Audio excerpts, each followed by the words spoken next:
Ini adalah video recap chapter 11 sampai 20. Untuk chapter 1 sampai 10 bisa klik link di deskripsi atau kunjungi playlist yang telah dibuat. Baik, maka dari itu mari ke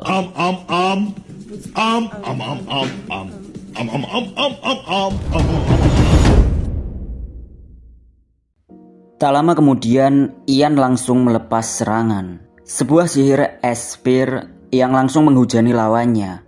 Sihir mengerikan itu membuat Cecilia tak berkutik sedikit pun. Tak ada langkah pergerakan, tapi untungnya dengan terbata ia melepas sihir pelindung mana. Akan tetapi daya tahan sihir itu tak mampu menahan serangan es milik Ian. Di sana Cecilia sangat kewalahan menahan sihir tersebut. Sementara Ian tanpa kompromi menambah serangan kedua dengan sihir api. Sebuah sihir Pyroblast ia rapalkan dan langsung ia hantamkan ke arah Cecilia. Dua serangan mematikan itu menyudutkan Cecilia. Bahkan ia tak bisa bergerak sama sekali karena masih menggunakan pelindung mana. Sampai sesingkat mungkin pelindung mana yang digunakan Cecilia pecah. Segala serangan Ian langsung mengenai tubuhnya.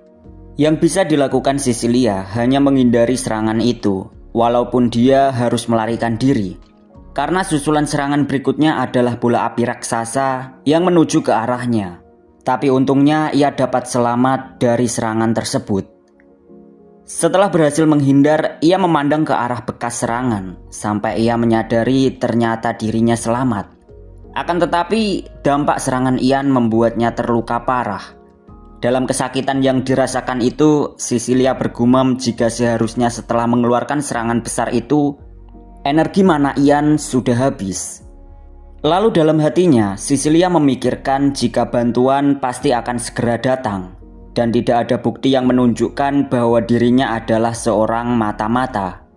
Dan kerajaan pasti tidak akan mencurigainya sebagai mata-mata, hanya karena seorang anak kecil. Sementara itu derap kaki, langkah Ian mendekatinya. Di sana Ian mengatakan jika ia akan membuat namanya terkenal dengan cara menjual Cecilia. Mendengar itu Cecilia menanggapi apa itu akan berhasil. Dengan percaya diri Ian menjawab tentu saja ada sebuah bukti jika kalian mata-mata, yang bahkan kalian tidak tahu tentang itu. Cecilia langsung panik saat Ian berkata demikian. Ia berusaha mengelak dengan berkata, "Apa yang kau bicarakan?" Namun segala percakapan itu terhenti seketika karena pengawas kerajaan mendatangi mereka berdua. Di sana Oliver bertanya tentang sebenarnya apa yang telah terjadi. Sedang rekan Cecilia yang mendatanginya juga bertanya-tanya. Mereka melihat luka Cecilia yang tidak begitu asing, yang pasti luka dari seorang penyihir. Lalu dalam segala tanya yang masih mengambang itu, Ian langsung mengatakan, "Akulah yang melakukannya." Sontak semua sorot mata langsung tertuju padanya tanpa terkecuali. Sedang Oliver dengan tenang bertanya supaya Ian menjelaskan tentang kejadian yang terjadi. Lalu Ian menceritakan jika dirinya tak sengaja melihat Cecilia sedang berbicara dengan sosok yang memakai topeng. Kemudian ia tiba-tiba mencoba membunuhnya. Oliver yang mendengar cerita dari Ian langsung bertanya bahwa karena itu kau langsung menyerangnya. Lantas Ian menjawab jika dia hanya membela diri untuk bertahan hidup. Mendengar itu Oliver dengan tajam mempertanyakan apa kau bisa memberi sebuah bukti atas apa yang dilakukan Cecilia.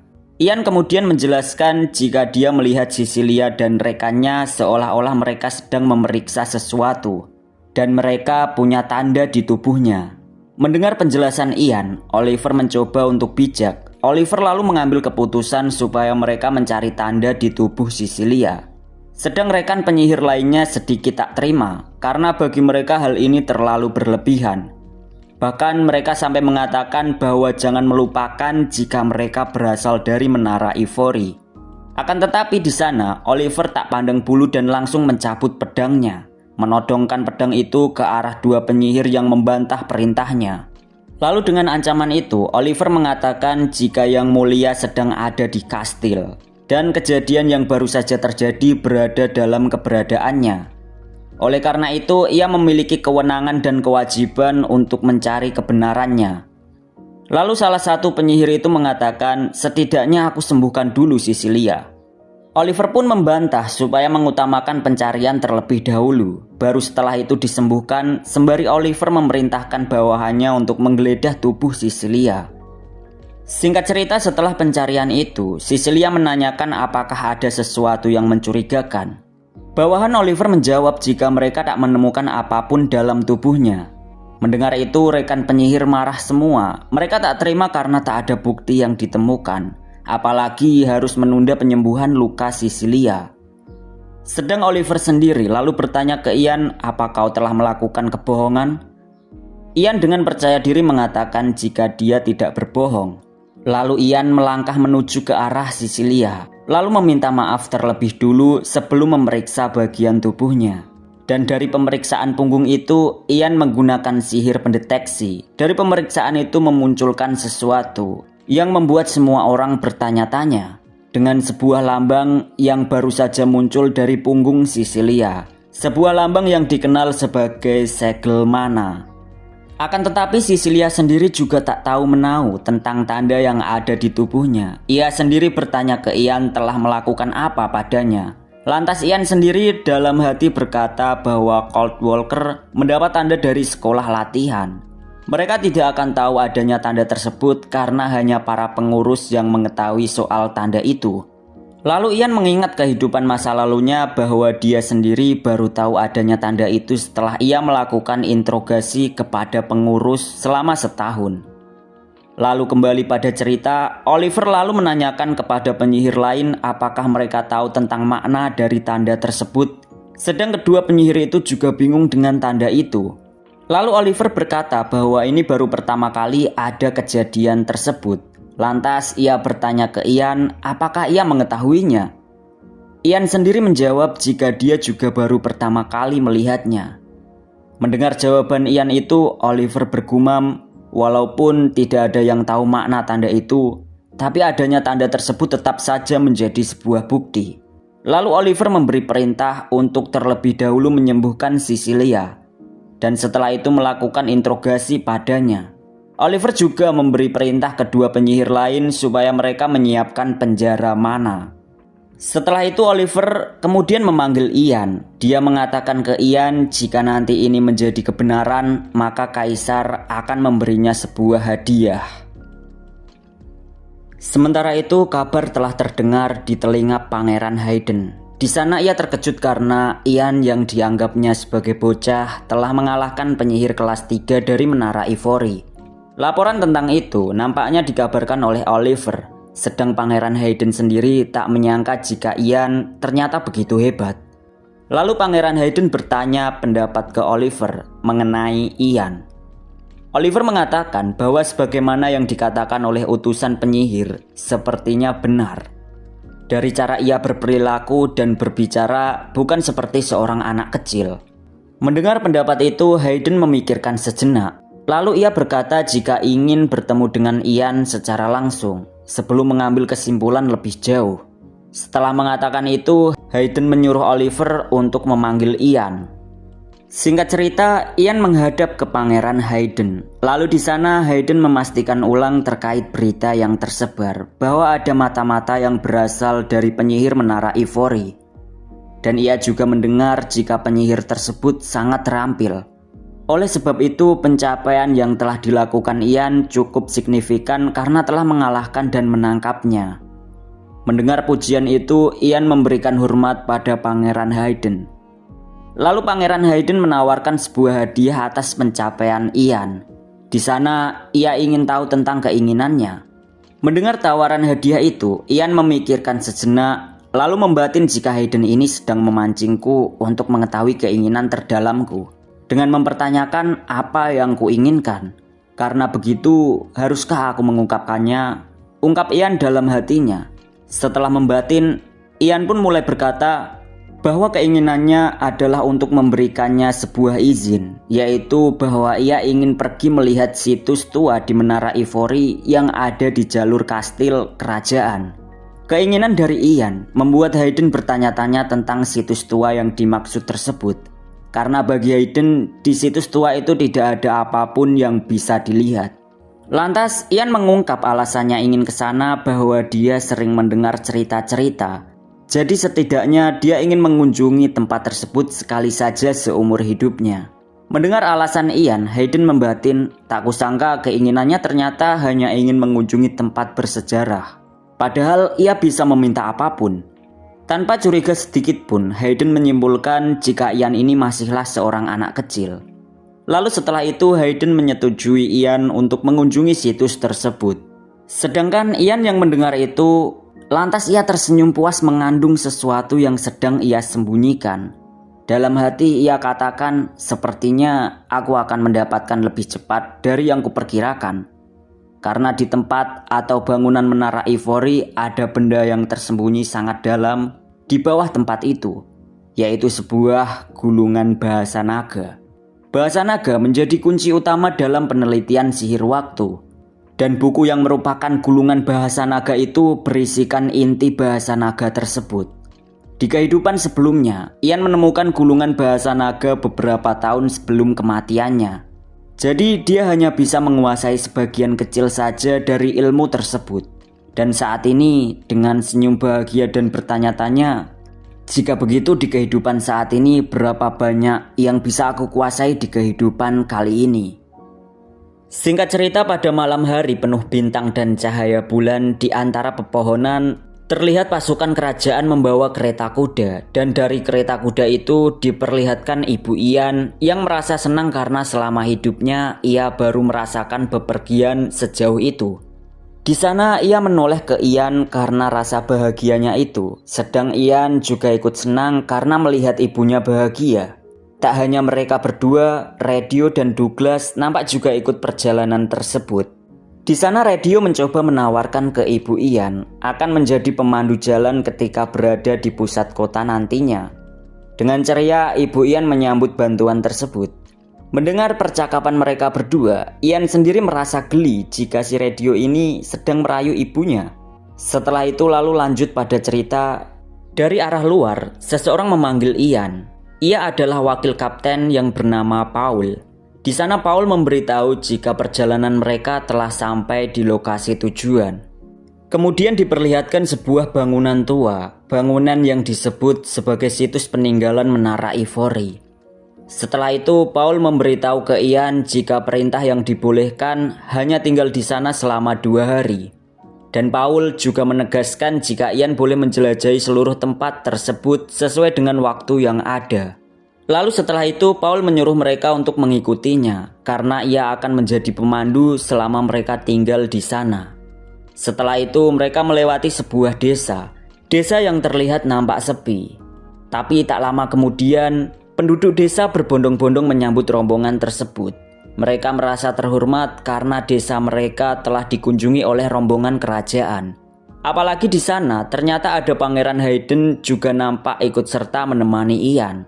Dengan kikuk Pangeran Hayden menerima sambutan penduduk desa. Dia juga terlihat begitu akrab dengan mereka. Dari sudut lain, Ian yang menyaksikan itu sedikit terkejut. Karena sisi lain Pangeran Hayden baginya adalah memperlakukan penduduknya secara manusiawi. Di sana Ian sedikit bingung karena ketika mengingat masa kehidupan sebelumnya, Pangeran Hayden ini selalu memiliki ekspresi yang gelap dan bermusuhan di wajahnya. Ketika waktu di mana Ian berada di sisi Ragnar. Setelah mengingat itu, Ian menyimpulkan jika ekspresi Hayden ini barangkali untuk mereka yang bukan dari kerajaan atau kaum bangsawan lainnya. Dan oleh sebab itu, Ian juga mendapat jawaban mengenai kenapa kaisar sekarang lebih menyukai pangeran pertama daripada pangeran lainnya. Dalam perenungan itu, tiba-tiba Douglas memanggilnya. Di sana Douglas menanyakan kapan Ian akan pergi ke situs tua Menara Ivory. Merasa janggal, Ian bertanya kenapa ia ingin tahu terkait itu. Douglas hanya menjawab jika ia juga ingin ikut berkunjung. Lalu dalam hati Ian merencanakan akan pergi ke area bawah tanah ketika pagi-pagi sekali, sebelum semua orang tahu. Namun karena di sana ada Douglas, dan karena ia tak ingin mengecewakan Douglas, ia pun memberi jawaban untuk mengajaknya pergi bersama jika besok ada waktu, dan hanya ke situs Menara Ivory. Mendengar ajakan itu, Douglas langsung sumringah dan langsung berterima kasih karena ajakan tersebut. Keakraban mereka nampaknya disaksikan oleh kedua orang tua masing-masing.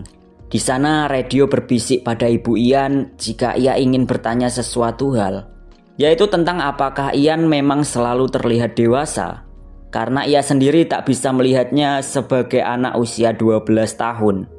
Ibu Ian lalu menjawab jika Ian memang dewasa terlalu awal, dan Ian merupakan orang yang sangat perhatian seperti ayahnya.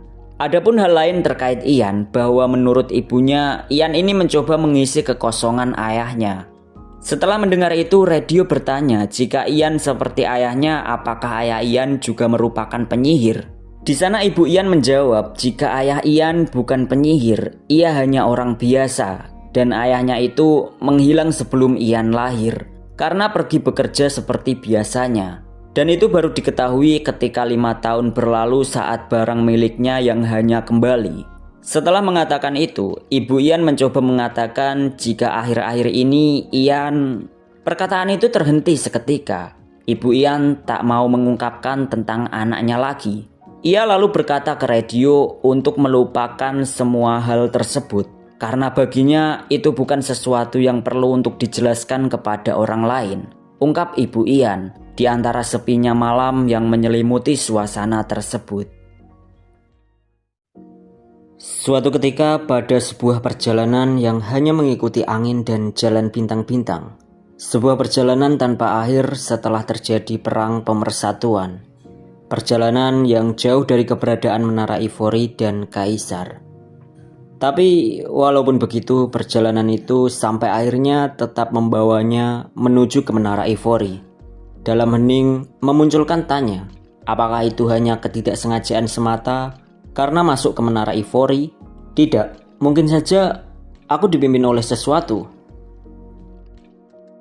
Pagi hari, Ian menatap tempat itu dengan penuh rasa nostalgia. Setelah sebelumnya, Ian mengingat masa lalunya di depan situs Menara Ivory tersebut.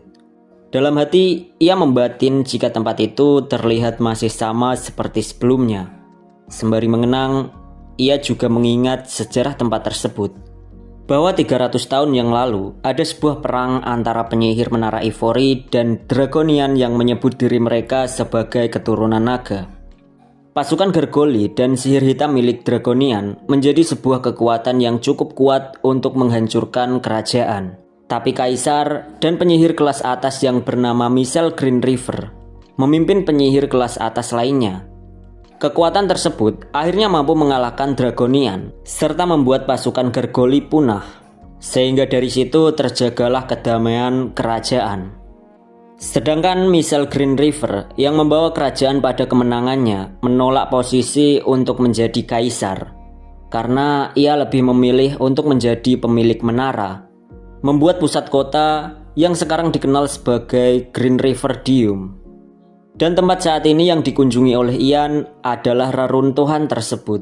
Reruntuhan yang memiliki sejarah perang luar biasa yang telah diabaikan oleh orang-orang sekitar. Kemudian setelah itu, ia mulai melakukan penelusuran terkait misinya, lalu mendeteksi setiap bagian yang ia perkirakan. Setelah menggunakan sihir, perkiraan itu benar. Ia masih mengingat tentang lokasi bawah tanah. Di sana tangga menuju lorong bawah tanah langsung terbuka. Singkat cerita, Ian telah masuk ke dalam lorong bawah tanah. Kondisi di sana sangat gelap, lantas ia menggunakan sihir cahaya sebagai penerangan. Dari sumber cahaya itu, mulai terlihat pilar-pilar tua yang menopang bangunan menara tersebut. Dan ketika Ian mulai melangkah, sesosok makhluk nampak sedang mengintainya, berdiri di atas pilar dan mengagetkan Ian. Saat Ian melihat sosok tersebut, ia awalnya mengira jika sosok itu hanyalah patung. Tapi tiba-tiba retakan muncul karena pergerakan sosok tersebut. Dan kehadiran Ian membuat sosok itu meraung, menandakan tempat tersebut adalah kekuasaannya. Di sana Ian masih tak percaya karena sosok yang dilihatnya itu ternyata adalah Gargoli, makhluk yang telah punah selama 300 tahun. Ternyata salah satunya bersembunyi di tempat tersebut. Seketika Gargoli melesat dari pilar, merespon kedatangan Ian dengan melancarkan serangan. Cukup tenang, Ian merapal sihir Aqua Ball. meluncurkan serangan itu dan langsung menghantam Gargoli. Hingga terjadi ledakan karena hantaman dengan tembok. Serangan Ian terlihat nampak efektif. Akan tetapi satu hal yang ia sadari, bahwa serangan itu tak cukup kuat. Ia mengingat jika saja di kehidupan sebelumnya untuk membunuh Gargoli pasti sangat mudah. Tetapi saat ini ia harus memberikan usaha lebih banyak untuk kondisinya saat ini. Sebab di sana serangan Ian masih tak berpengaruh pada Gargoli sedikit pun. Sebaliknya serangan itu memicu amarah Gargoli, matanya menyala menatap Ian, lalu melesat menyerang. Ian sedikit sigap dan memilih Ice Spear. Tombak-tombak es mulai muncul, melesat dan langsung menghunus tubuh Gargoli. Tak menyiakan kesempatan itu, Ian kembali merapal sihir berupa petir. Kilatan ringan mulai menyambar-nyambar. Dan wush, daya ledak sambaran petir menghantam Gargoli secara langsung mengoyak tubuhnya. Kombo yang mematikan dari sihir air dan petir luar biasa. Tak lama kemudian, setelah menghancurkan Gargoli menjadi arang, Ian lalu memutuskan untuk membuka ruang bawah tanah rahasia. Sampai tak lama kemudian pintu ruangan itu mulai bereaksi. Sampai akhirnya pintu tersebut benar-benar terbuka. Melihat itu, Ian menjadi sadar jika ruangan tersebut masih sama dengan terakhir kali ia ke sana. Lalu setelah itu, Ian pun langsung memasuki dengan sihir terbangnya. Singkat cerita, Ian akhirnya masuk ke ruang rahasia tersebut. Kakinya menapaki ruangan itu, melangkah menuju sebuah buku kuno. Buku yang dikenal sebagai gulungan bahasa naga. Melihat gulungan bahasa naga, Ian tersenyum puas, merasa pencapaian kali ini lebih signifikan. Melihat itu, Ian lantas bergumam, "Aku menemuimu lebih awal dari yang kuperkirakan." Sebelum mengambil buku itu, Ian berkata, "Aku penasaran siapa sebenarnya yang menyembunyikannya di sini." Pertanyaan itu ia jawab sendiri, apa mungkin seekor naga? Atau mungkin penyihir pertama? Pungkasnya dengan ragu. Lalu ketika mengambil buku itu, Ian berkata jika bahasa naga adalah bahasa misterius yang bahkan di kehidupan sebelumnya, ia sangat kesulitan untuk memahaminya. Dan karena itu, jika memahami di kehidupan saat ini apa yang akan terjadi. Batinnya sembari mencoba membuka buku tersebut, tetapi ia langsung tercengang ketika menyaksikan buku yang telah ia buka karena halaman buku tersebut kosong tanpa isi. Melihat itu, ia panik dan langsung membolak-balikkan halaman lainnya. Sampai ia mengingat sesuatu di kehidupan sebelumnya. Apakah karena sudah pernah kugunakan? Gumamnya dalam hati. Lalu seketika ia langsung menutup buku tersebut. Mendapati apa yang baru saja ia alami itu, Ian mengandai-andai. Jika saja ia dapat membaca bahasa naga yang digunakan di kehidupan sebelumnya sekali lagi. Kata-kata yang ia ucapkan tiba-tiba terhenti. Ia menyadari sesuatu ketika mengatakan itu, karena ada yang aneh dengan dirinya. Bahwa suaranya tidak bisa keluar. Ia menyadari suaranya telah hilang. Menyadari itu, Ian berpikir tentang persoalan yang baru saja ia hadapi. Bahwa bahasa naga bukan merupakan bahasa yang menggunakan suara. Karena bahasa naga adalah bahasa sihir yang menggunakan mana sebagai akarnya. Sesudah paham dengan itu, ia kembali melihat buku tersebut. Lantas berkata jika demikian hanya ada satu penjelasan. Bahwa seseorang tidak bisa menggunakan bahasa naga yang sudah hilang. Hal itu disebabkan karena tidak memiliki kemampuan untuk menggunakan sihir waktu tanpa menggunakan bahasa naga. Lebih mudahnya karena sihir waktu dan bahasa naga adalah satu kesatuan. Menyadari itu dengan berandai, Ian memikirkan bahwa ia tidak mungkin bisa memutarbalikkan waktunya lagi. Karena ia tak bisa memahami bahasa naga sebab belum cukup memiliki kekuatan atau kemampuan untuk menguasai sihir waktu. Tapi di sana, ia juga sedikit lega karena telah mengetahui fakta tersebut setelah mengambil gulungan bahasa naga itu. Karena jika tidak, hal itu akan menjadi situasi yang buruk baginya. Entah apa, tetapi di kehidupan keduanya kali ini, kejadian tersebut baru saja menjadi suatu ujian yang lebih berat baginya. Singkat cerita, beberapa hari kemudian diperlihatkan suasana pusat kota Green River. Dari gerbang masuk, rombongan kereta kuda kerajaan telah kembali. Rombongan itu adalah pasukan milik Pangeran Hayden yang membawa penyihir Ian. Dan nampaknya juga Ian telah selesai mengunjungi situs tua Menara Ivory. Ian sendiri dalam hatinya membatin bahwa walau sudah sampai di pusat kota, ia tetap harus waspada. Karena saat ini mereka juga membawa Sisilia sebagai tahanan. Dan Ian berniat untuk memperketat kewaspadaannya karena ditakutkan jika Sisilia melarikan diri dan mencari perlindungan dari Cold Walker lainnya. Maka akan ada kemungkinan jika nanti kerajaan Coolwood akan mengawasi gerak-geriknya. Karena ketika ia mengingat kejadian sebelumnya bahwa hanya Sisilia yang tahu jika dia mengetahui fakta tentang keberadaan Cold Walker. Dan oleh karena itu, Ian mencoba untuk mengawasinya, sebab jika tidak, segala situasinya akan menjadi buruk. Setelah merenung tentang itu, Ian menyadari sesuatu tentang keberadaan seseorang yang mencegat rombongan kereta kuda tersebut. Ia adalah si Ivory, pemilik Menara Ivory yang dengan pasukan penyihirnya menghentikan rombongan kuda pangeran. Melihat itu, Kapten Oliver mencurigai tindak tanduk pemimpin menara. Sedang di sana, pemimpin menara juga masih bersikukuh dan belum mengungkapkan niatnya. Lantas karena itu, Kapten lalu bertanya, atas dasar apa kau menghalangi jalur pasukan yang mulia ini? Pemimpin menara menegaskan jika semua itu berdasarkan perintah Kaisar. Sontak Kapten tak bisa lagi berbuat banyak. Pemimpin menara kemudian mengeluarkan surat perintah yang mengatakan bahwa otoritas pengawalan maupun pengawasan Sisilia serta yang berhubungan dengannya akan dibawa ke Menara Ivory. Di sana Kapten Oliver nampak ragu. Ia menanyakan tentang surat perintah tersebut karena tanpa ia sangka surat perintah itu turun bahkan sebelum seorang mata-mata seperti Sisilia tiba di pusat kota.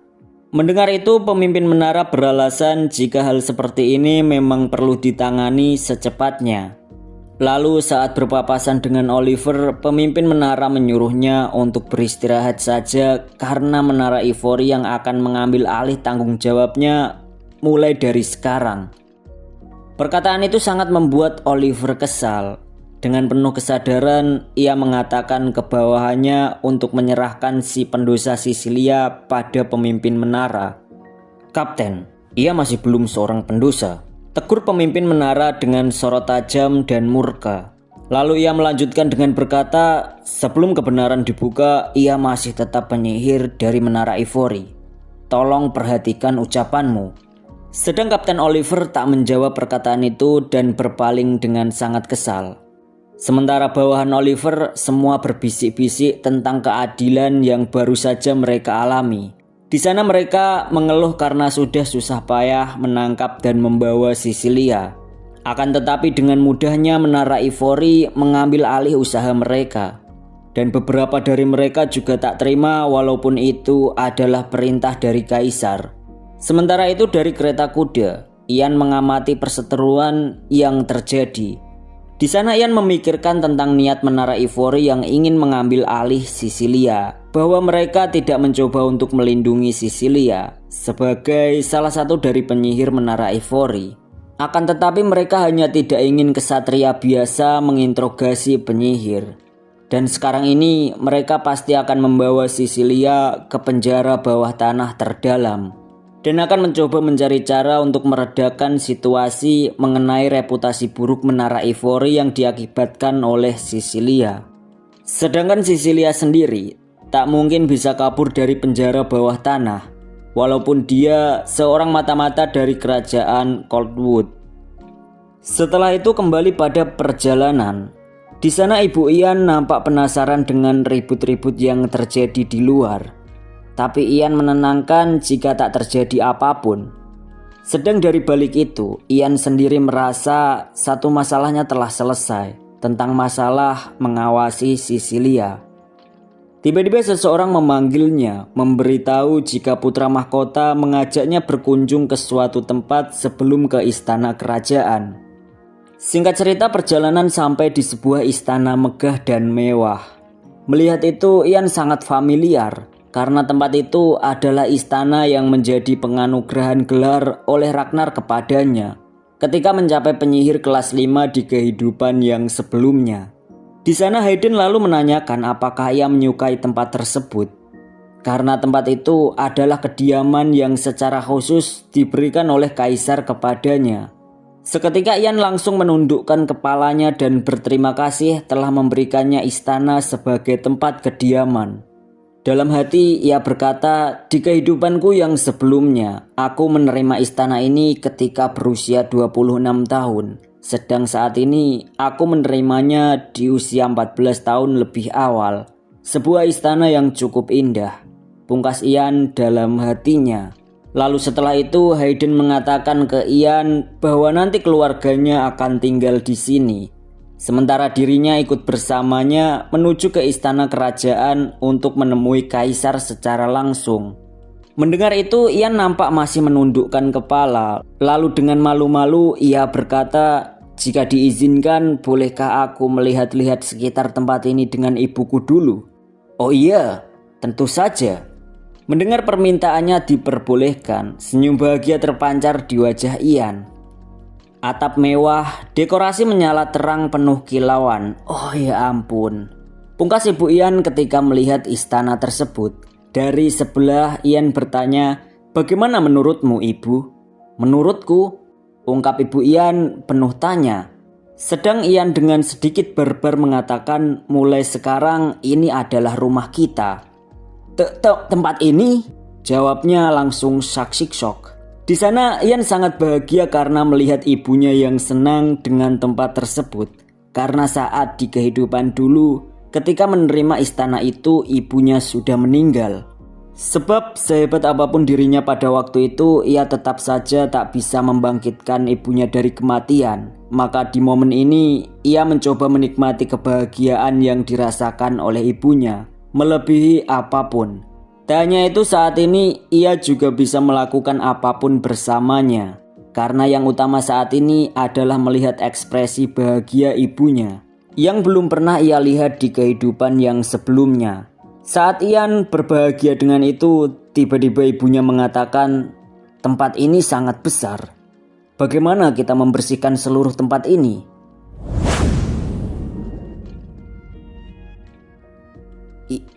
Ibu, ada apa, Ian? Jawabnya dengan polos.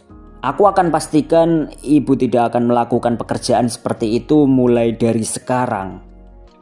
Singkat cerita, panel berpindah di istana kerajaan Green River. Ian bersiap mengganti pakaiannya dan merasakan perasaan gugup. Karena secara pribadi, ia sendiri belum pernah bertemu dengan kaisar bahkan di kehidupan sebelumnya. Sebab di saat dirinya baru lulus dari akademi sihir dan baru menapaki untuk melihat dunia bekerja, kaisar sendiri telah berada di atas ranjang terbaring sakit dan meregang kematian. Kaisar sendiri dikenal sebagai pribadi yang bijaksana dan tegas oleh rakyatnya. Dan jika memungkinkan, ia ingin mempelajari sifat tersebut dari kaisar. Lalu ketika menuju ke ruang kaisar, pandangan Ian teralih ke suatu bangunan yang ada di sebelah.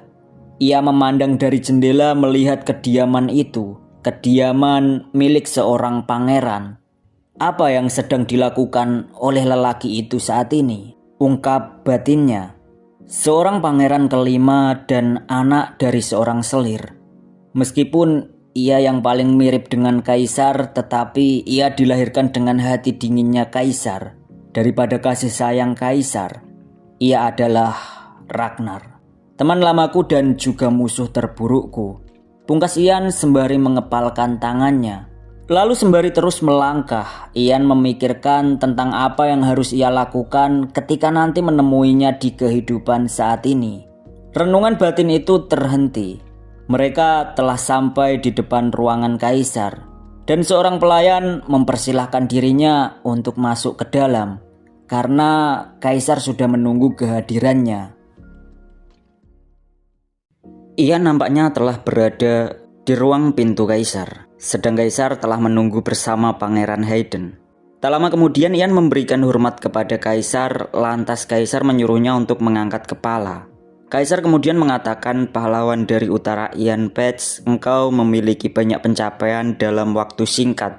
Mendengar itu Ian berterima kasih atas pujian yang telah diberikan oleh Kaisar. Akan tetapi Kaisar menyuruhnya untuk tidak terlalu berusaha keras karena dari awal Kaisar menduga jika Ian ini tak pernah diajari tentang etika. Jadi si Kaisar berpikir jika itu tidak perlu dipaksakan. Setelah itu Kaisar menyuruhnya untuk berdiri. Dengan masih penuh rasa hormat Ian langsung berdiri. Akan tetapi ucapan Kaisar sebelumnya mengingatkan Ian pada sesuatu tentang perkataan, "Kau tidak pernah mempelajari etika, jadi jangan mencoba terlalu keras." Iya, sebuah perkataan yang sama persis seperti yang pernah diucapkan oleh Ragnar di kehidupan yang sebelumnya. Setelah itu Kaisar agak sedikit basa-basi dengan menanyakan perjalanannya dan menanyakan tempat tinggal yang diberikannya. Dari arah lain, Ian melirik Hayden yang nampak cengengesan saat melihatnya, padahal lagi di sebelah Kaisar. Sementara Ian sendiri yang mendengar pertanyaan dari Kaisar lantas memberi jawaban jika istana yang sebelumnya diberikan itu sangat besar dan megah. Lalu Kaisar menegaskan apakah kau menyukainya? Dan Ian memberi jawaban jika dia menyukainya apalagi ibunya juga sangat senang. Kemudian Kaisar mengarahkan percakapan pada topik utama. Ia memberi pertanyaan dengan berkata, "Oh, jika begitu apakah kau menyadarinya? Tentang mengapa aku mengirim pewarisku untuk membawamu ke sini dan menghadiahkanmu tempat tinggal saat kau sampai di kota ini." Mendengar itu, Ian memikirkan harus memberi jawaban seperti apa. Dalam hati Ian bergumam, haruskah aku lebih terus terang? Dalam heningnya itu, Ian juga mengingat jika Ragnar juga adalah tipe orang yang suka terus terang. Jadi karena Ragnar sangat mirip dengan Kaisar, Ian menyimpulkan jika mungkin ini akan sama saja. Namun Ian sendiri nampaknya masih ragu dengan itu. Ia mencoba untuk menahan sementara waktu sebelum mendapatkan seluruh hal yang dia inginkan. Oleh karena ia masih berumur 12 tahun, maka ia memutuskan untuk bertingkah sebagaimana mestinya sesuai dengan umurnya. Ian kemudian mengatakan kepada Kaisar tentang dirinya bahwa ia hanyalah seorang anak kecil. Dan dari apa yang dikatakan orang-orang, dia disebut sebagai penyihir yang lebih berbakat daripada yang lainnya. Ketika Ian mengatakan itu, ruangan agak sedikit hening. Melihat situasi tersebut, Ian mencoba untuk tetap bersikap polos. Sedang Hayden meliriknya dengan cemas. Hayden lalu memanggil ayahnya. Di sana ia mencoba mengatakan, memangnya anak kecil tahu apa? Sontak Kaisar langsung mati kata mendengar itu. Dalam hati Kaisar mengatakan, ini baru pertama kalinya aku melihat Hayden membela seseorang. Sepertinya akan lebih baik jika mendukung niat pewarisku saat ini. Setelah mengatakan itu, Kaisar mencoba untuk mengikuti sesuai dengan yang terjadi. Dengan mengatakan, iya benar, bakatmu. Aku memanggilmu karena bakatmu. Bahkan semua satria dan penyihir yang melihat bakatmu semuanya memuji. Apalagi baru-baru ini kau juga telah menangkap seorang mata-mata. Pungkas Kaisar kepada Ian. Lalu setelah mengatakan itu, Kaisar menawarkan sebuah hadiah atas semua hal tersebut dan menyuruh Ian untuk mengatakan keinginannya. Mendengar itu dalam hati Ian mengatakan, akhirnya aku mendapatkan otoritas dari Kaisar. Karena dirinya hanya anak kecil, maka hal yang harus kuminta adalah sesuatu yang bukan permintaan orang dewasa, permintaan yang hanya seorang anak kecil inginkan.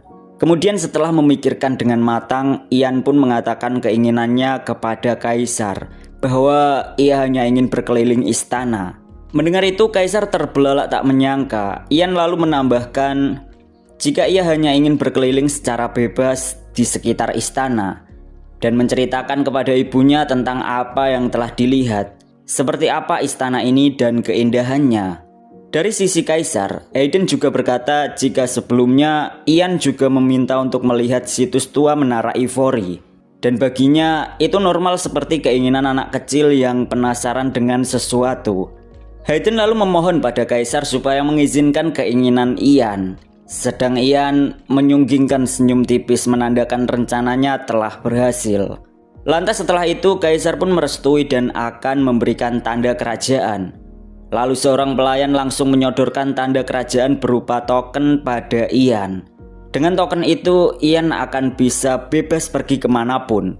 Kemudian Kaisar menanyakan apa cuma itu keinginannya. Ian lantas menjawab bahwa ia tak tahu lagi harus meminta apa. Mendengar itu, Kaisar pun berkeinginan secara pribadi akan memberikan hadiah. Hingga tak lama kemudian hadiah mulai dipersiapkan, yaitu seperti koin emas dan pelayan pribadi untuk mengurus keperluan di rumahnya. Melihat itu, Ian berkata sepertinya ibu tidak perlu khawatir lagi tentang bersih-bersih rumah. Setelah Ian mendapat hadiah, ia pun mengucapkan rasa terima kasihnya, lalu berpamitan untuk kembali. Setelah keluar dari ruangan Kaisar, Ian memikirkan bahwa Kaisar itu terlihat berbeda dari yang lain. Ia seperti menaruh rasa curiga, dan Kaisar mungkin seperti itu kepada siapapun, sebagaimana seperti Ragnar. Sembari berjalan pergi, Ian mengingat perkataan yang disukai Ragnar, bahwa kecurigaan merupakan dasar untuk memerintah dan memimpin. Singkat cerita, panel memperlihatkan suatu tempat. Seorang penjaga nampak menyadari kedatangan seseorang yang mana adalah Ian. Di sana penjaga tersebut menanyakan tujuannya datang ke sana. Dengan santai, Ian bertanya tentang taman bunga, lalu menunjukkan token yang diberikan Kaisar sebelumnya. Sontak penjaga tersebut langsung, "Siap bos, aku akan memandumu." Sedang dalam hati Ian berkata bahwa ia akan bertingkah seperti sedang mencari tempat terkenal dan pergi ke sana. Panel kemudian memperlihatkan sebuah lokasi yang disebut sebagai makam suci kerajaan. Pengalihan Ian ternyata berhasil. Ia bukan ingin ke taman bunga, tapi diam-diam pergi ke makam suci kerajaan. Melihat tempat tersebut, Ian mengingat sesuatu hal, sebuah percakapan di kehidupan yang sebelumnya, bahwa Ragnar menyukai tempat tersebut, tempat suci yang mana menjadi tempat terkuburnya Kaisar dan Permaisuri, dan tidak ada yang bisa masuk kecuali keluarga kerajaan. Sedangkan dirinya saat itu hanyalah seorang pangeran, jadi saat itu tidak memungkinkan untuk masuk. Akan tetapi ia berjanji akan masuk ke tempat tersebut suatu hari nanti. Singkat cerita, Ian nampaknya telah memasuki bangunan makam suci kerajaan tersebut. Seorang penjaga juga nampak sedang tertidur, tetapi mereka tidur dengan mata yang masih terbuka. Oleh sebab itu, Ian langsung menggunakan sihir supaya mereka tertidur dengan sempurna. Setelah itu, Ian memasuki bangunan tersebut semakin dalam. Di sana ia mencari sesuatu dan bertanya-tanya apakah itu dekat dengan makam Kaisar pertama. Tapi Ian sendiri tetap mencarinya walaupun keberadaan sesuatu itu belum jelas. Hingga tak lama kemudian matanya langsung terbelalak, tak menyangka jika sesuatu yang dicarinya akhirnya benar-benar ketemu, yaitu sebuah jamur Stoneheart. Lalu Ian mengambil jamur tersebut dan ia segera bergegas memasukkannya ke dalam kantong. Setelah memasukkan ke dalam kantong, tak sengaja ia mendengar suara dari luar. Suara tersebut semakin mendekat, lalu tanpa pikir panjang ia merapalkan sihir Disable, sihir untuk menghilangkan jejak dan suaranya. Lalu setelah itu ia mengendap dan mencari persembunyian. Sedangkan dari arah pintu ke ruangan tersebut seseorang semakin mendekat. Sembari bersembunyi, Ian terus mengamati pintu masuk ruangan tersebut. Tak lama kemudian terlihat langkah kaki, dan terlihat seorang penyihir yang berkata kepada seseorang dari kerajaan. Ian yang mendengar penyihir tersebut memanggil dengan sebutan yang mulia, lantas memikirkan sebenarnya siapa yang mulia ini. Di sana Ian mengingat jika ada 3 keturunan untuk sekarang ini. Tapi Ian sendiri tak peduli itu siapa asal bukan Ragnar. Kemudian diperlihatkan seorang wanita yang merupakan putri kerajaan. Ia berkata pada penjaganya bahwa orang luar tidak akan tahu karena suara mereka tidak akan keluar dari ruangan. Dan Tuan Putri ini menenangkan penjaga penyihirnya karena ditakutkan jika ketahuan orang lain. Alasan mereka berdua datang karena putri ini ingin memastikan jika makam tersebut baik-baik saja. Sedangkan dia membawa penyihir untuk memeriksa sihir yang ada di makam suci itu. Sementara itu dari arah lain, Ian yang melihat sosok tersebut baru mengingat jika wanita itu adalah Hairi Greenriver, seorang adik kandung pangeran pertama yaitu Hayden. Sementara itu penyihir yang bersama putri bertanya kenapa kita tidak memberitahu Menara Ivory tentang itu. Kata-katanya terhenti sebab Putri Hairi langsung memotong dan mengatakan jika ia tidak akan memberitahu ke menara. Baginya saat ini Menara Ivory sangat berbahaya. Tapi bukan untuk para leluhur menara. Di sana Hairi berdoa supaya para leluhur menara bisa memaklumi tindakannya. Karena apa yang ia lakukan saat ini adalah demi kaisar dan kakak laki-lakinya. Setelah mendengar itu, penyihir tersebut memahaminya dan akan memberikan dukungan penuh pada Putri Hairi. Kemudian penyihir itu menanyakan, apakah kau sudah menghafal sihir dasar yang kuajarkan? Mendengar itu Putri Hairi langsung mengiyakan. Lalu penyihir tersebut menyuruhnya untuk merapal sihir cahaya. Benar saja Putri Hairi langsung bisa mengeluarkan sihir cahaya tersebut. Melihat itu dari arah lain, ia nampak kaget, ekspresinya memperlihatkan ketidakpercayaan karena Putri Hairi ternyata bisa menggunakan sihir. Sedangkan Hairi mengeluh karena sihirnya terlalu kecil. Di sana penyihir tersebut mewajarkan karena memang dia baru saja belajar. Sementara itu, Ian mencoba mengingat di kehidupan sebelumnya tentang Hairi Green River, bahwa dia adalah putri yang menghabiskan seluruh hidupnya di dalam kerajaan. Apalagi ketika Ragnar telah naik tahta dan kakaknya dieksekusi. Karena kematian kakaknya itu, Hairi diam-diam juga mengakhiri hidupnya. Oleh karena itu, Ian masih tak menyangka jika Hairi ini adalah seorang penyihir. Tapi hal yang membuat Ian penasaran kenapa putri ini menyembunyikan kemampuannya kepada semua orang. Karena ada sebuah aturan yang mengatakan bahwa di seluruh kerajaan Green River, menyembunyikan potensi sebagai penyihir merupakan kejahatan. Hal tersebut juga berlaku untuk pendidikan sihir secara rahasia di luar Menara Ivory atau di akademi. Dan di sana Ian menduga jika penyihir yang bersama putri sudah tahu tentang peraturan tersebut. Di sela-sela perenungan Ian itu, percakapan antara putri dan penyihir masih berlanjut. Di sana Putri Hairi ingin diajari oleh penyihir yang namanya Kevin itu tentang sihir penyerangan semacam volcano. Mendengar permintaan itu, cukup santai Kevin menjawab jika dia sendiri tidak bisa menggunakan sihir tersebut. Lalu kembali pada cerita di mana Hairi diam-diam menyadari sesuatu. Ia langsung menoleh ke arah lain memastikan firasatnya. Karena ia merasa telah mendengar sebuah suara. Oleh karena itu Hairi merasa ini akan menjadi sesuatu yang buruk jika sampai memang ada orang yang mendengarnya. Melihat kepanikan Hairi, penyihir Kevin langsung memberi saran untuk mencukupkan kunjungan saat ini.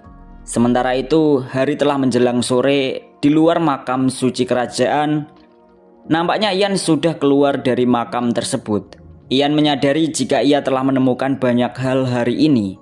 Salah satunya bahwa ia melihat langsung dan tidak menyangka jika ternyata Hairi Green River adalah seorang penyihir. Ian juga menduga mungkin saja alasan Hairi menyembunyikan kekuatannya dari Menara Ivory adalah mungkin karena Hairi berhati-hati dengan Menara, sebab saat ini Menara lebih mendukung Ragnar untuk menjadi kaisar. Setelah menduga itu, Ian bergegas akan kembali karena sudah banyak menghabiskan waktunya di tempat tersebut. Saat keluar, seorang pengawal menanyakan apakah sudah menikmati penjelajahannya. Di sana Ian tersenyum dan mengatakan jika dia sangat menikmatinya. Singkat cerita, di rumah milik Ian, nampaknya Ian telah kembali ke rumahnya. Di sana radio menyambut kedatangannya. Lantas Ian menanyakan di mana ibunya. Radio menjawab jika ibunya sedang berbicara dengan para pelayan yang dikirim kaisar, sedangkan Douglas sedang berkeliling di rumah ini. Lalu setelah mendengar semua kabar itu, dengan nada serius, Ian meminta izin untuk mengatakan sesuatu yang penting pada radio. Lantas karena itu mereka akhirnya menepi di tempat yang lumayan sepi. Di sana Ian langsung mengatakan keinginannya bahwa ia ingin radio membuat sebuah potion rahasia untuknya. Mendengar itu, radio bingung dengan potion rahasia yang dimaksud Ian. Lalu Ian mengeluarkan jamur Stoneheart yang sebelumnya ditemukan di makam suci kerajaan. Sebelum itu Ian mengatakan jika jamur itu sangat berbahaya karena mengandung racun. Efeknya dapat melumpuhkan tubuh seseorang dan menghentikan jantungnya. Mendengar penjelasan Ian, di sana radio sedikit ragu karena baginya jika membuat racun potion mungkin sangat memungkinkan. Akan tetapi untuk potion rahasia, kata-kata radio terhenti. Ian memotong dengan bertanya, "Apa kau pernah mendengar tentang sihir interogasi?" Di sana radio langsung mengiyakan penjelasan Ian. Sementara Ian melanjutkan bahwa ia memerlukan potion yang mampu menangkal sihir tersebut. Lalu Ian memastikan apakah itu memungkinkan untuk dibuat. Radio sedikit ragu, akan tetapi ia akan mengusahakan dengan melakukan eksperimen. Lalu Ian memerintahkan supaya ramuan ini dibuat secepat mungkin karena keperluannya sangat mendesak. Lalu tiba-tiba saja dari arah lain, seseorang mengetuk pintu sembari mengatakan jika Menara Ivory telah mengirim sebuah pesan kepadanya. Lalu pelayan itu memberikan surat tersebut. Segera Ian membuka surat itu dan membaca isinya bahwa Menara Ivory ingin dia segera datang. Karena Menara Ivory tak bisa lagi menunggu sampai tahun ajaran baru di Akademi Sihir nantinya. Sebab ada hal yang perlu dibicarakan seperti menyiapkan guru penyihir yang sesuai bakatnya. Oleh karena itu Menara Ivory menginginkan supaya Ian datang minggu depan untuk bertemu di menara. Di lain itu, Ian juga harus memenuhi panggilan tersebut sebab namanya juga telah terdaftar di daftar nama penyihir Menara Ivory. Setelah membaca itu, Ian berkata ke radio bahwa potion rahasia yang ditugaskannya, waktu pembuatannya hanya perlu seminggu. Sontak radio langsung panik. Tapi di sana ia memastikan jika tidak akan ada masalah walaupun radio sendiri agak ragu dengan hal tersebut. Karena ia harus bergadang setiap harinya. Setelah percakapan itu, Ian berterima kasih dan meminta maaf juga karena telah merepotkannya. Singkat cerita, seminggu telah berlalu, sebuah kereta kuda kerajaan melaju ke suatu tempat. Yang nampaknya penumpang kereta kuda tersebut adalah Ian. Di dalam kereta kuda itu, Ian melihat ulang terkait potion rahasia yang telah berhasil dibuat oleh radio dengan jamur Stoneheart sebelumnya. Ramuan itu memiliki efek untuk membuat jantungnya berdetak dalam irama yang sama dalam 2 jam. Di sana Ian memikirkan apakah efek 2 jam itu akan berhasil. Sementara itu pandangan Ian mengarah keluar jendela kereta kuda. Terlihat menara megah menjulang, sebuah menara yang dikenal sebagai Menara Ivory. Melihat menara tersebut, Ian mengingat jika tempat itu dulunya adalah tempat yang memaksanya untuk melepas dan meninggalkan seluruh hal yang dimilikinya. Dan saat ini ia akan kembali. Tak lama kemudian akhirnya perjalanan mereka telah sampai di halaman Menara Ivory. Ian lalu bergegas untuk memasuki menara tersebut. Lantas seorang penyihir menyambut atas kedatangannya. Di sana penyihir tersebut bertugas untuk memandu Ian menuju ke tempat pemilik menara. Hingga tak lama kemudian mereka akhirnya masuk ke dalam menara. Di sana pemandu tersebut memberitahu jika ini adalah lantai pertama yang disebut sebagai lorong masuk. Melihat lantai pertama itu, Ian nampak sedikit nostalgia. Pikirannya melayang membayangkan jika tempat ini dari dulu sampai sekarang, bahkan mungkin sampai masa depan akan tetap sama. Setelah Ian berkutat pada pikirannya itu, penyihir yang memandunya berkata tentang sebuah piringan emas yang ada di sana. Pemandu itu mengatakan jika piringan itu akan membantunya pindah ke lantai lain di menara tersebut. Karena piringan itu merupakan alat yang disebut sebagai mana elevator.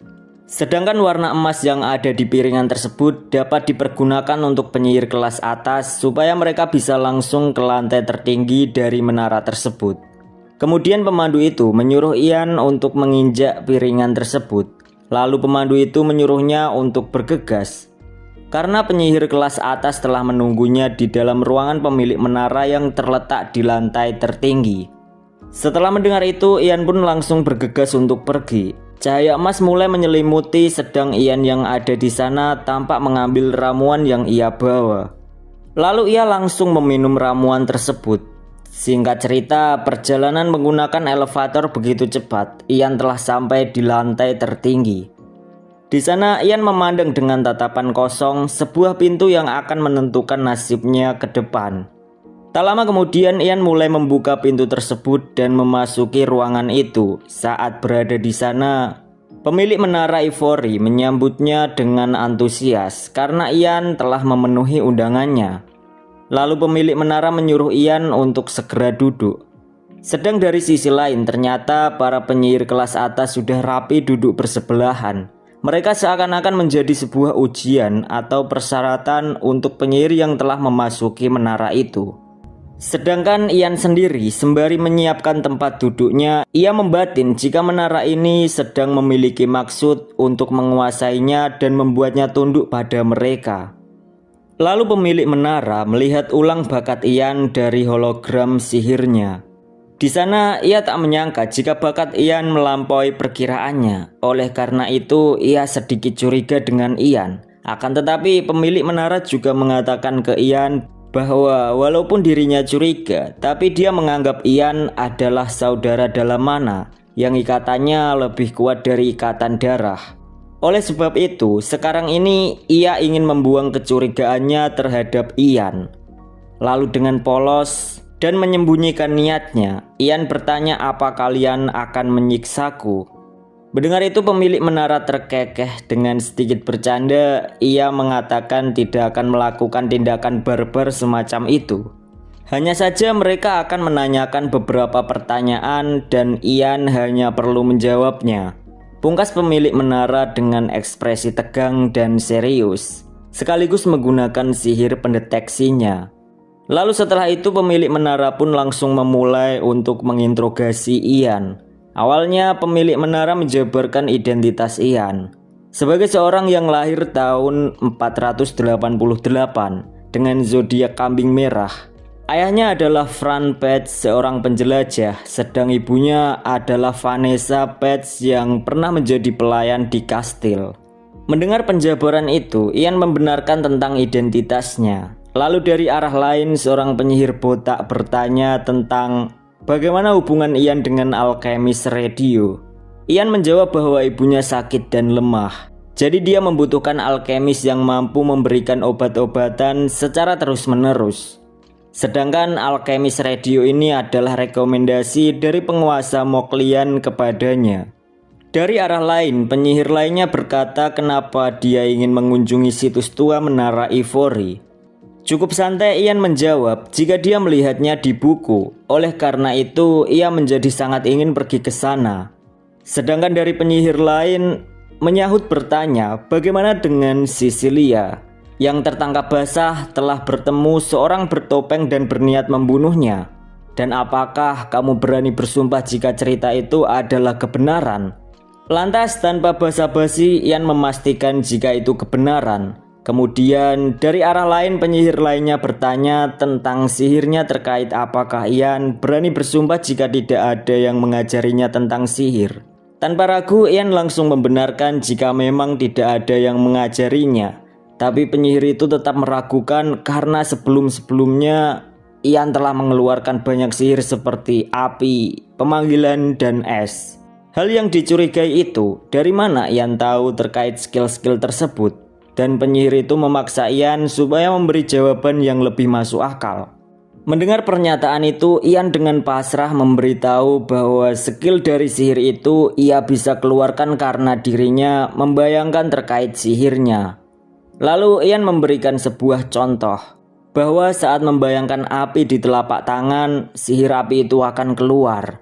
Menyaksikan Ian yang berhasil mengeluarkan api hanya dengan membayangkan itu, semua orang langsung mengumpatnya, mengatakan jika itu hanya omong kosong belaka.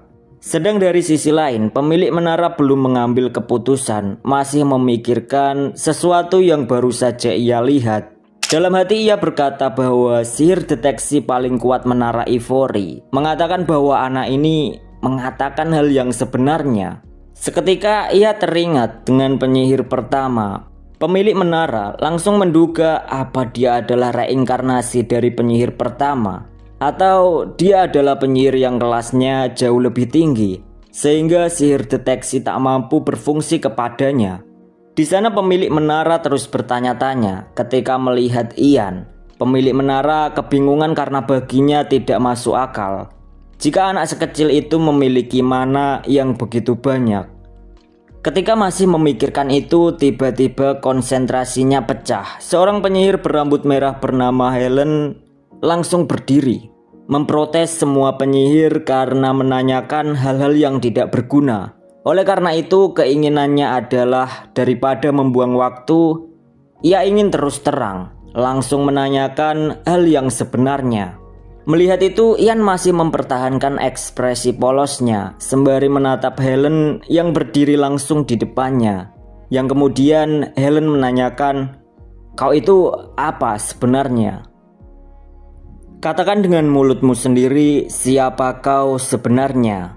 Pungkas Helen dengan sangat kesal karena baginya semua yang dikatakan Ian hanyalah omong kosong. Sedang Ian sendiri dalam hati berkata, ya ia memang tipe perempuan seperti itu.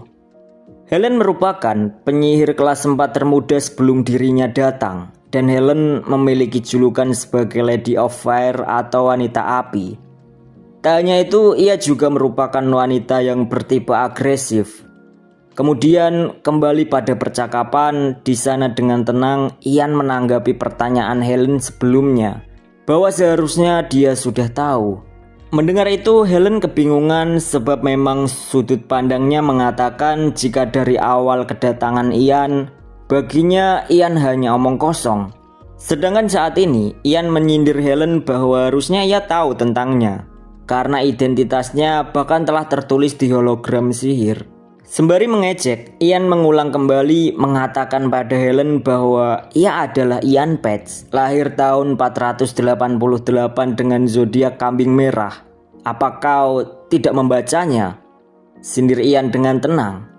Sedang Helen kesal mengepal tangan, emosinya melonjak sembari ia berkata, berani sekali kau berkata seperti itu.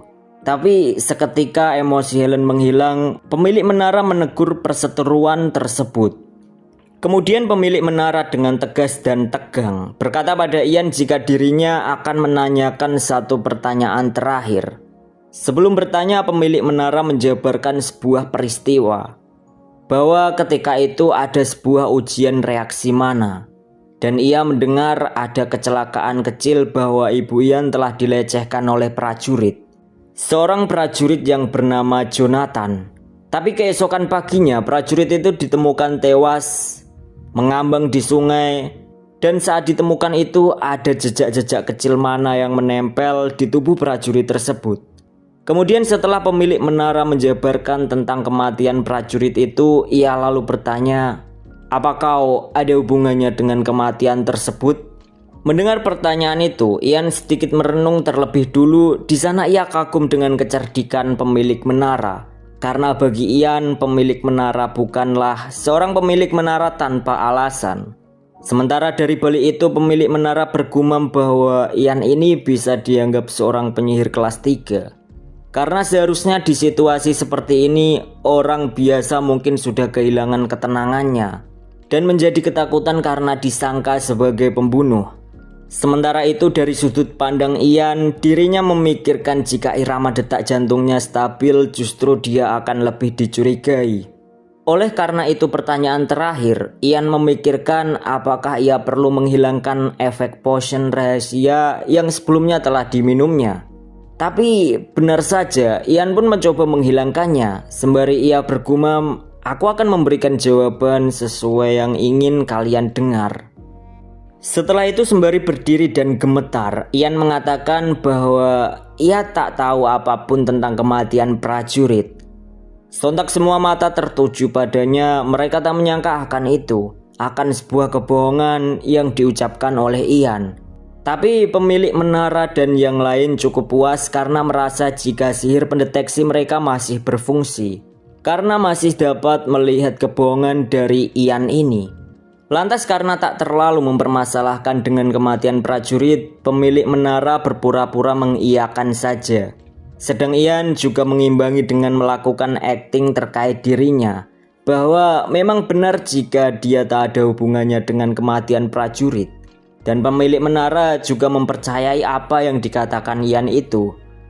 Di sana pemilik menara juga menyangkal atas laporan bahwa pasti jejak mana di tubuh prajurit yang tewas itu laporannya dibuat-buat, dan ia hanya mungkin tergelincir dari jembatan dan tewas. Pungkas pemilik menara seperti sedang menyindir Ian.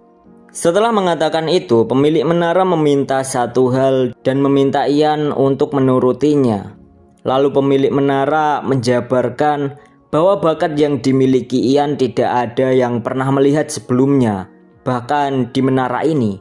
Sebuah kekuatan misterius yang tidak seorang pun mengetahuinya. Oleh sebab itu pemilik menara mengatakan pada Ian bahwa karena bakat misterius itu mereka memilih untuk berhati-hati padanya. yaitu mengenai batasannya saat ini dan seberapa jauh dirinya akan berkembang. Kemudian pemilik menara menyuruh Ian untuk melihat alat yang ada di depannya, sebuah alat yang disebut sebagai baterai mana. Pemilik menara lalu melanjutkan bahwa baterai mana tersebut saat ini tidak banyak menyimpan mana di dalamnya, jadi warnanya terlihat sedikit gelap. Akan tetapi jika alat tersebut diisi mana yang cukup besar, maka warnanya akan berubah menjadi biru. Kemudian pemilik menara menyuruh Ian untuk memasukkan mananya ke dalam baterai tersebut. Sedang Ian sendiri bertanya apakah perlu semuanya. Mendengar itu pemilik menara membenarkan karena mereka juga ingin melihat batas kekuatan Ian. Ian kemudian mendekat ke benda tersebut. Melihat itu, Ian mengingat jika baterai tersebut hanya mampu menampung mana penyihir kelas 3. Oleh sebab itu, Ian berencana untuk hanya memasukkan mana sampai ke tingkat penyihir kelas 3 saja. Ia memikirkan jika itu adalah pilihan yang terbaik saat ini. Karena jika dia menunjukkan apa yang diharapkan oleh semua orang di sana, maka dia bisa mengurangi kecurigaan mereka terhadapnya dan ditempatkan di kelas yang layak. Saat Ian sedang memikirkan keputusannya itu, tiba-tiba ia menjadi ragu. Terbesit tanya muncul meragukan rencana sebelumnya. Tapi, mengapa? Sisi lainnya menegaskan bahwa ia dulunya adalah penyihir kelas 8 dan dirinya bukan tokoh penting yang namanya tercatat dalam sejarah. Karena ia hanya seorang yang membaca situasi dan memahami orang-orang, kemudian memperhitungkan kehidupan yang dijalaninya. Sebab itu ia bisa saja melepas segala yang dimilikinya dari mulai kekuatan, otoritas dan kejayaan. Sebagaimana di kehidupan sebelumnya, semua telah terlepas karena pengkhianatan. Tapi untuk sihir, ia tak bisa mengelak karena ia hanya tahu tentang sihir. Karena jika masalah sihir, ia tak ingin ada yang berada di atasnya. Ungkap Ian sembari ia mengeluarkan semua mana miliknya. Bahkan saking banyaknya pengisian mana sampai terjadi retakan pada baterai mana tersebut. Hingga ledakan terjadi pada alat itu, guncangan menutup semua penglihatan orang-orang yang ada di sana. Sedang asap mengepul tebal memenuhi ruangan, Ian kelelahan berdiri lemah di depan baterai mana yang telah hancur. Nafasnya memburu terengah-engah kehabisan mana. Sedang pemilik menara terbelalak tak sanggup berkata-kata, mulutnya menganga tapi tanpa suara. Begitupun penyihir lain, tubuh mereka kaku, mata mereka bisu, tak menyangka akan kejadian itu. Si rambut merah Helen juga nampak keluh terbata berkata, Bagaimana ini semua mungkin? Kata-katanya tak jelas sebab kejadian itu lebih menampar daripada ekspektasinya. Sembari mengambil serpihan baterai, Helen berkata jika baterai itu mampu menyimpan mana hingga penyihir kelas 3. Ketidakpercayaan itu masih menghantui Helen. Tubuhnya kaku membayangkan bahwa anak yang di depannya ini lebih tinggi dari penyihir kelas 3. Setelah sekian lama, suasana masih berada di Menara Ivory hingga hari menjelang sore. Tapi interogasi terhadap Ian nampaknya juga sudah selesai. Akan tetapi pertemuan para penyihir kelas atas masih berlangsung di dalam menara. Salah seorang penyihir menggebrak meja dan berteriak kepada yang lainnya jika semua rumor tentang Ian ternyata benar. Di sana penyihir tersebut juga memprotes jika fakta terbaru bahwa sebelumnya Ian telah menguji kekuatannya dan menghancurkan baterai daya simpan penyihir kelas 3. Jadi penyihir tersebut menduga jika Ian ini berada pada penyihir kelas 4 seperti mereka kecuali pemilik menara.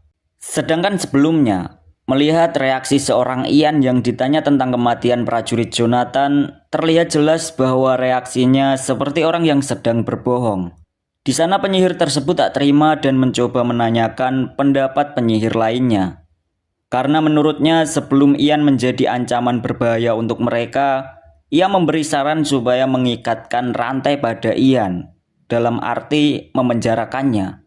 Tak hanya itu, penyihir tersebut juga menyarankan kepada pemilik menara supaya membatalkan rencana untuk memasukkan Ian ke akademi dan menjinakkannya saat ini juga. Sedangkan mendengar itu, pemilik menara tidak langsung menyetujuinya. Di sana, pemilik menara mengatakan pada penyihir tersebut jika ucapannya memang ada benarnya. Karena bisa saja jika Ian menghabiskan waktu di akademi akan menjadi sesuatu yang sia-sia. Ditambah lagi bisa ada kemungkinan jika Ian akan menjadi ancaman bagi murid-murid yang lain. Pungkas pemilik menara membenarkan ucapan penyihir tersebut. Sementara itu penyihir lain juga mengatakan bahwa mereka bisa saja tergeser oleh keberadaannya. Dan bagaimana perasaan para pendatang baru atau penyihir muda jika melihat kekuatan Ian. Apalagi sebelumnya Ian juga telah terduga membunuh seorang prajurit. Terlepas dari apakah itu kebenaran atau tidak. Mendengar itu pemilik menara langsung memotong perkataan tersebut bahwa bukan itu yang menjadi masalah utama. Tapi yang lebih penting saat ini adalah tidak ada kesalahan pada sihir pendeteksi mereka. Oleh sebab itu yang menjadi titik persoalan saat ini apakah kebohongan Ian akan berpengaruh pada mereka atau tidak. Maka dari itu pemilik menara menekankan bahwa prioritas tertinggi saat ini adalah harga diri menara. Apalagi Ian memiliki kekuatan yang besar, jika semakin tinggi kekuatan penyihir maka juga akan mempengaruhi status menara untuk semakin tinggi juga. Maka dari itu pemilik menara menyarankan jika lebih baiknya menerima Ian sebagai penyihir kelas atas yang berusia 12 tahun. Dan secara resmi mengumumkan lahirnya seorang penyihir kelas 4 yang baru.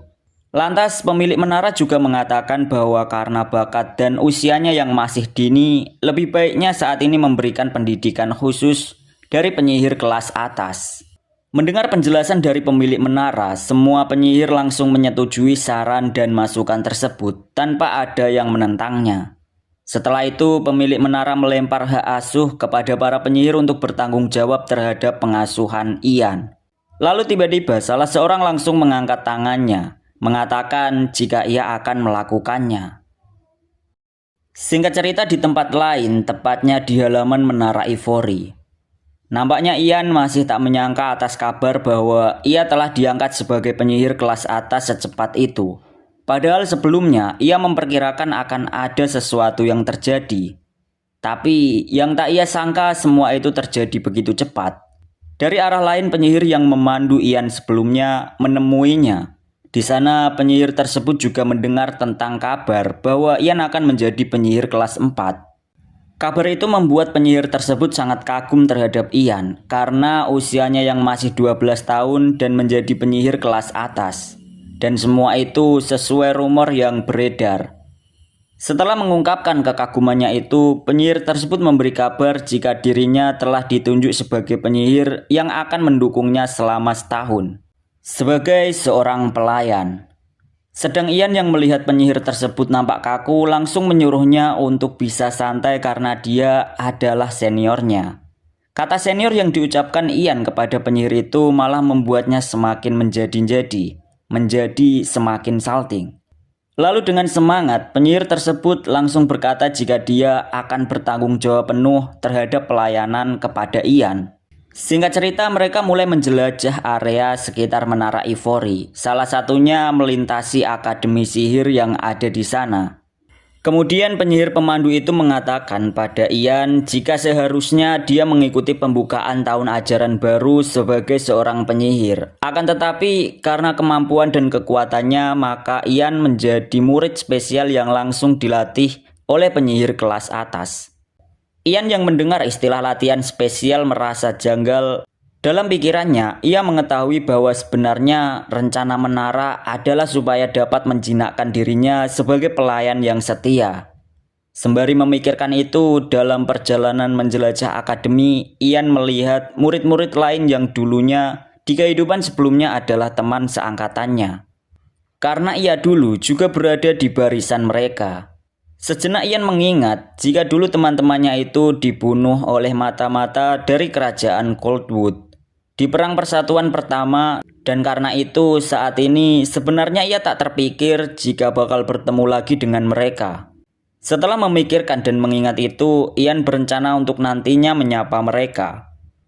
Tak lama setelah itu, penyihir yang memandunya menunjukkan sebuah laboratorium yang akan menjadi milik Ian, sebuah tempat yang akan menjadi laboratorium pribadinya. Saat pintu dibuka, terlihat jika ruangan tersebut begitu rapi. Sedang Ian terbelalak tak menyangka jika ruangan yang sekarang menjadi laboratorium pribadinya ini dulunya juga adalah ruangan miliknya di kehidupan yang sebelumnya. Sementara itu pemandu Ian menyampaikan ketika menara ini dibangun 300 tahun yang lalu hanya ada 24 penyihir kelas atas, tapi sekarang hanya ada kurang dari setengahnya. Maka dari itu terdapat ruang kosong di menara ini. Oleh sebab itu pemilik menara memilihkan tempat tersebut untuk menjadi ruang pribadi Ian saat ini. Ungkap pemandu itu pada Ian. Setelah mengatakan itu pemandu tersebut menyuruh Ian untuk menunggu di ruangan itu. Sedangkan dirinya akan memanggil penyihir kelas atas yang akan menjadi pengasuhnya dan akan menjadi gurunya. Tak lama kemudian, pemandu itu keluar dari tempat tersebut. Sedang Ian masih tak menyangka bahwa ruang pribadinya akan sama seperti di kehidupan sebelumnya. Ia meraba perabotan di sana dan mengingat jika sudah sangat lama tak berkunjung di ruangan miliknya itu.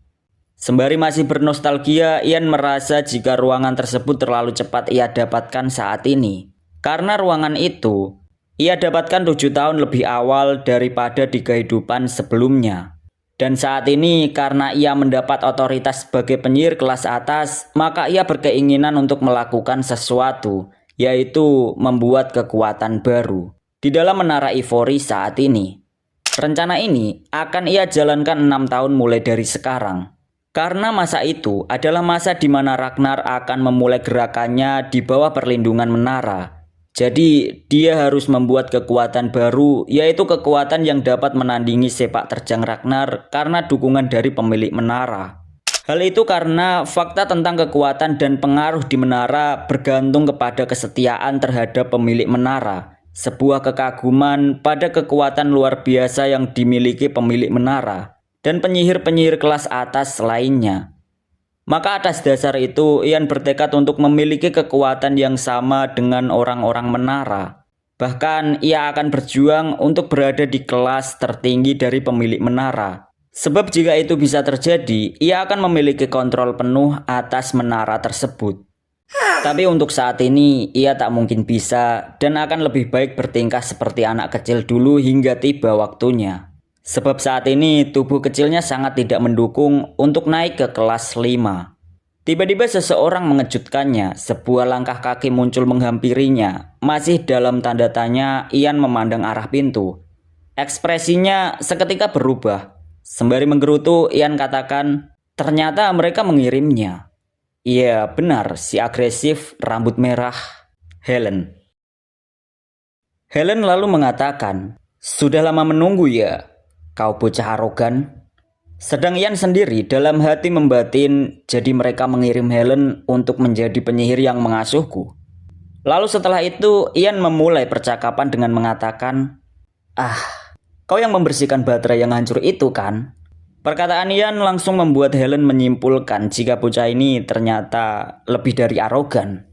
Kemudian Helen mulai serius. Di sana ia menanyakan ke Ian tentang sesuatu yang harus dipelajari di Akademi Sihir. Mulai dari etika standar, sejarah menara, teori sihir. Dan dari itu pemilik menara menyarankan supaya semua itu diajarkan di dalam menara. Lalu Helen melanjutkan perkataannya bahwa alasan pemilik menara menyuruh demikian karena ditakutkan jika murid lainnya akan kehilangan kepercayaan diri jika melihat monster sepertimu ada di dalam kelas. Tapi bagi Helen sembari ia memakai sihir, mengambil buku yang ada di rak dan mengatakan, apa gunanya semua hal ini? Buku-buku berceceran jatuh ke lantai sembari ia membuang buku yang tadi diambil. Helen mengatakan hal-hal membosankan ini bukan gaya mengajarku dan guru-guru tua itu bisa mengajarkan lebih baik daripada aku. Setelah mengatakan itu Helen menyebut nama Cecilia dan menanyakan ke Ian jika kau telah mengalahkannya. Bagi Helen, Cecilia memiliki potensi lebih dan ia berharap atas perkembangannya. Selain itu, Cecilia juga terkenal di pertempuran sihir. Dan jika ia bisa berkembang, mungkin Cecilia akan mengikuti langkahnya. Akan tetapi, tak disangka dia ternyata seorang mata-mata. Tapi hal yang tak terduga, kau ternyata berhasil mengalahkan Cecilia. Pungkas Helen kepada Ian. Setelah menjabarkan itu, Helen mulai serius dan mengatakan bahwa saat ini ia adalah gurunya. Jadi dia akan memberitahu sesuatu tentang beberapa tipe penyihir. Bahwa penyihir dikelompokkan menjadi beberapa tipe. Ada penyihir yang dilatih untuk pertempuran, menjadi support, dan penyihir yang semasa hidupnya dihabiskan hanya untuk mempelajari alkemis. Sementara yang lainnya hanya sisa-sisa saja. Setelah menjabarkan itu dengan gaya hot sensei, Helen melempar tanya, menurutmu aku tipe yang mana? Yang pertama, jawab Ian dengan ekspresi tak menyangka karena Helen tiba-tiba banget bersikap aneh begitu. Mendengar jawaban Ian, cukup senang Helen membenarkan itu. Lalu dengan percaya diri ia mengatakan bahwa dirinya berani bertaruh jika tidak ada orang yang bisa mengalahkannya di medan pertempuran. Karena baginya, dirinya berbeda dengan penyihir lainnya yang hanya peduli tentang keistimewaan atau harga diri sebagai penyihir kelas atas. Setelah mengatakan itu, Helen mendekati Ian dan mengatakan jika ia akan mengajarinya dengan caranya sendiri. Kemudian mengajak Ian untuk mengikutinya. Di samping itu, Ian juga tak mempunyai hak untuk menolak ajakan tersebut. Singkat cerita, panel berpindah di tempat latihan Menara Ivory. Di sana, Helen membuka diri, mengatakan jika Ian pasti sudah mengerti kenapa mengajaknya ke tempat latihan tersebut. Lalu dengan nada menantang, Helen menyuruhnya untuk menyerangnya supaya ia bisa mengajarinya memakai sihir. Melihat tingkah Helen itu, dalam hati Ian berkata ternyata ia tidak ada bedanya dengan waktu dulu, waktu di kehidupan sebelumnya. Karena selalu mengganggunya dan menantangnya terus-menerus. Tapi untuk kali ini, Ian bertekad untuk mencegah semua itu dengan langsung mengalahkannya saat ini juga. Sementara itu dari arah sekitar, terlihat banyak penyihir yang menyaksikan mereka berdua. Di sana mereka berbisik-bisik atas kekhawatiran terhadap Ian, karena bagi mereka Helen sangat berbahaya. Sedang Helen yang menyaksikan, banyak orang yang menontonnya, tak kuasa untuk segera memulai pertarungannya melawan Ian. Kemudian Helen menyuruh Ian untuk menyerangnya terlebih dulu, karena dia adalah gurunya. Mendengar alasan itu, Ian kemudian memegang jubahnya, melepas dan mengatakan, "Apa kamu yakin?" Dengan ekspresi meremehkan, Helen menanggapi, "Siapa yang akan khawatir, hah?" Dirasa sudah mantap, Ian mengangkat tangan, mengatakan jika ia akan menyerang dahulu.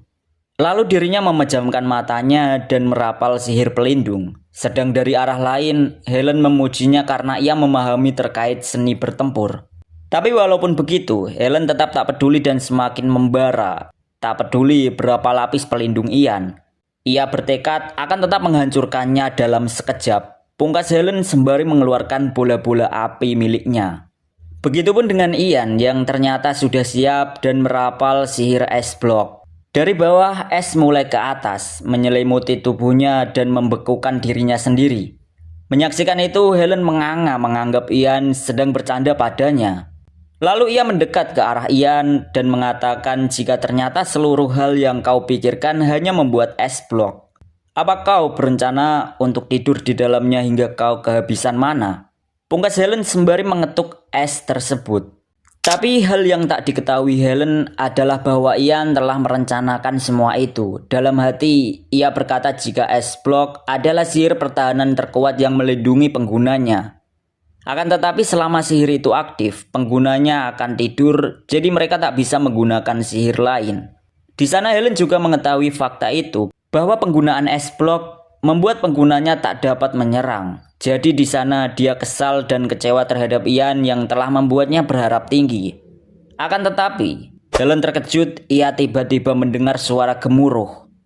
Begitu juga orang-orang yang menyaksikan pertarungan mereka, bertanya-tanya tentang suara itu. Sedang Helen langsung melihat ke arah Ian, matanya terbelalak tak percaya dengan yang dilihat. Karena menurutnya sangat mustahil jika Ian bisa bergerak. Tapi fakta di sana memperlihatkan memang Ian telah bergerak dan membuka matanya di dalam es blok. Ternyata pengguna es blok tak memberi efek tidur pada Ian. Sedang Helen yang menyaksikan itu melangkah mundur merasa takut. Karena melihat ribuan akar yang menjulang, yang ternyata gemuruh sebelumnya adalah persiapan dari serangan yang telah dirapalkan Ian. Menyaksikan itu, keringat Helen bercucuran, menyiratkan sedikit ketakutan dan ketidakpercayaan yang diam-diam masih menyelimutinya.